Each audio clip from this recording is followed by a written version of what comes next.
That's done. World Cup over. A lot of people already looking forward to the next World Cup. Super fast. That's because the Bay Area is one of the hosts.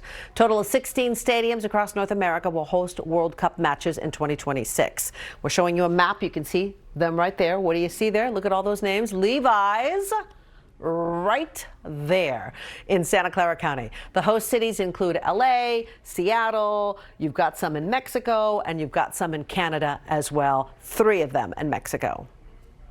We are now officially on the clock. It's about 1,270 days, give or take, the number of days depending on what the final tournament schedule is. But who's counting, Damien, right? Who's counting? That's Damien right there. Damien interviewed her. Patricia Ehrenstrom is the executive director of the Bay Area World Cup Committee. She spoke to Damien earlier today. Levi Stadium is slated to host between maybe 5 to 8 matches in 2026. That's still being worked out. The economic impact could be in the hundreds of millions of dollars, though. And the matches themselves won't be the only thing happening in the Bay Area during the World Cup. We are so excited about a summer of celebration in 2026. There are going to be 30 days or more of Fan Fest activities that will take place in the Bay Area. So it's not just the matches that we're hosting as we're talking about the economic benefit and people traveling here, but it's the opportunity to have something for fans throughout the Bay Area, regardless of whether or not they have a ticket to the matches. Super exciting. And joining me now is Brandi Chastain. I'm super fan girling here. Heroine to millions of girls and women all across the world. World Cup champion herself, we have to say. Olympic gold medalist. And really also the face of the campaign to get the World Cup here in the Bay Area. I am so honored to be chatting with you. So I have to ask you a question before we get into this thing. What's it like to be a World Cup soccer player watching the World Cup?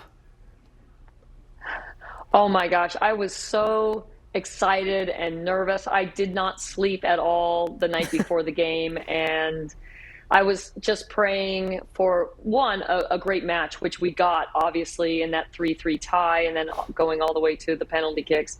But I was so hopeful for Leo Messi because not just how wonderful of a player he is, but I think that the World Cup has been hanging over his head, and the fact that he's been in 5 is really remarkable. I just think you have to celebrate someone like that who has been so dedicated and determined and so talented.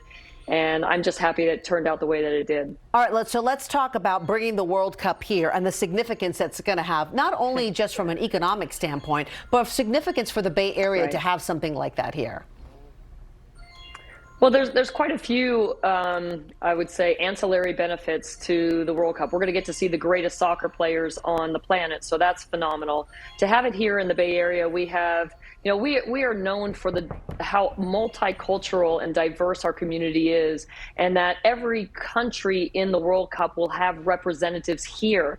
And I think that just allows us to showcase how special we are and who we invite and how everybody is welcome. And so I'm really excited about that. You talk about the financial impact, whether that's entrepreneurs like my dear friend Dr. Joan Olaf, who is a podiatrist but has a shoe company, to world beaters like Apple. We have everything here, and so I think this is also talking about ancillary benefits. The youth impact. There's a 19-year-old somewhere in this community who could potentially be on the World Cup roster.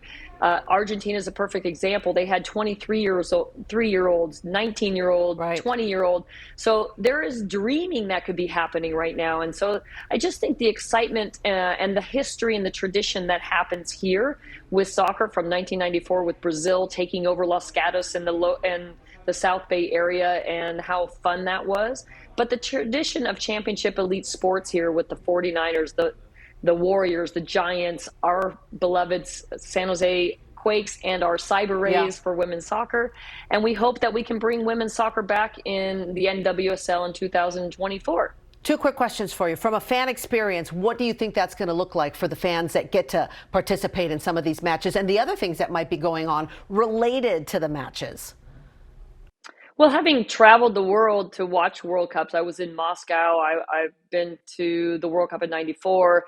I've been to quite a few of these, and the fan fests are incredible. I think, the fans come and they get to wear their jerseys like I have here. I have the US national team jersey, and they put on their jerseys, they represent their countries or their culture. They get to play pickup soccer with people from all over the world. You get to, sit down and have a meal with somebody. You get to enjoy the environment. I mean, I don't think that there is an environment quite like ours that can allow you all the amenities outside of the stadium, whether that's mountains, oceans, cities, shopping. I mean, we have wine. I mean, we have everything here. And so, when people get to wear their jerseys and represent who they are, I just think it brings the world closer together. This is the greatest impact that the World Cup has.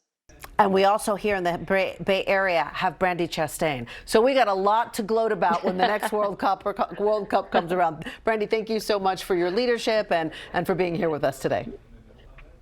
It is my pleasure, and I look forward to having more conversations about what we can do together as we get closer to that 2026 date, like bringing NWSL to the Bay right here. Yes, that's a deal. Yeah. We'll have that conversation next. All right, thank you.